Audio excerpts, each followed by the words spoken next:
tayo Ah, dito. sige po. Okay at OA. Okay. May mga, sabi ko nga kanina, pinasok niyo po ang celebrity business. Miguel, kaming lahat dito, you know, we're open to anything. May mga nagkakagusto, may mga hindi nagkakagusto sa atin. We have a couple of statements at sabihin niyo sa akin kung okay or OA at ipaliwanag niyo. Let's go to the first one.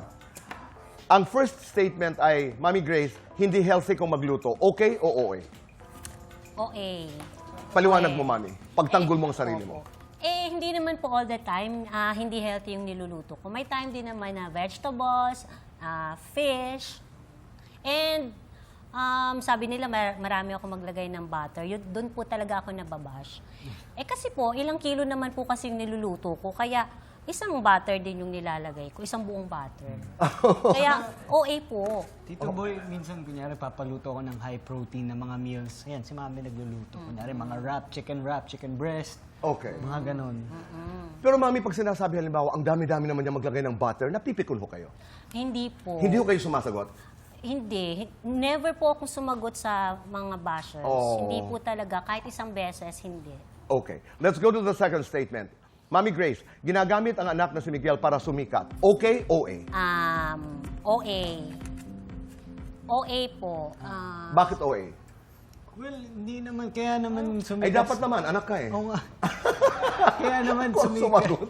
Kaya naman po sumikat si Mami dahil sa kanya, hindi naman po dahil Oo. sa...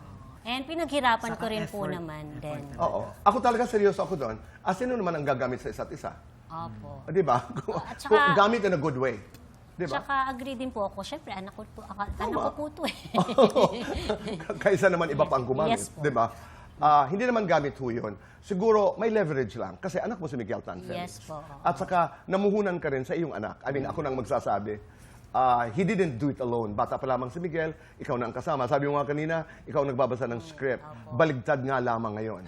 Ma-surprise ka sa Batang Riles pag may isang buong week. Buong week. Oo. Mga Batang Riles, okay na ito. Kunyari, nakidnap si Mami Grace, ililigtas sa mga batang rinis. Yun. Ayan. Nagbigay na ho kami ng script. Okay. Third statement. Basta Miguel, chick boy. Okay, OA. OA po. Ay, OA talaga, Mami? Hindi talaga siya. Mami. Hindi naman po talaga naman chick boy yan. Aha. Ano lang, mapagmahal lang siguro. And naalala ko po noong bata pa si Miguel. Pag may meron masabi ka akong ba? bisita na Ano po? pag may mga bisita akong magagandang babae, talagang dumidikit talaga siya.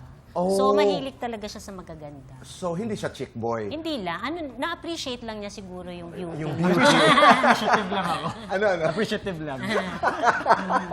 Hindi talaga siya chick boy. Mahilig lang Hindi talaga po sa naman. maganda. Oo, hindi po. Mami, sa palagay mo, may pinagsabay si Miguel na girlfriend? Wala po. Talaga? Wala po. Oo. Tama ba ako?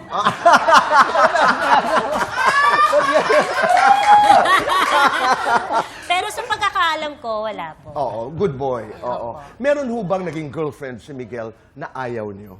Wag ko Hindi, lahat po sila. Honestly, lahat po sila gusto ko. Aha. Kasi Kinakabahan lahat naman po ako. sila, magalang sa akin. Importante yun. Yes po. Oo.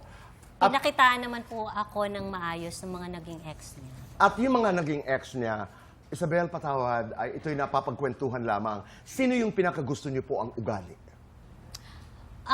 Lahat po sila pareho. Ako talaga nagdadasal.